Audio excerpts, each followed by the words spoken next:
On this short tutorial, I'm gonna show you how to fix WhatsApp call problem. If you have any problem with the WhatsApp call, this video is gonna help you a lot. So just make sure to watch the video until the end.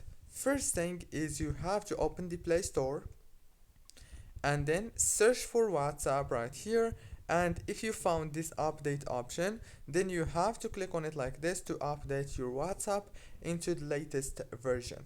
And then you have to open the settings on your phone, open the apps manager, open the apps. Now on this page you will find all the apps that you have on your phone.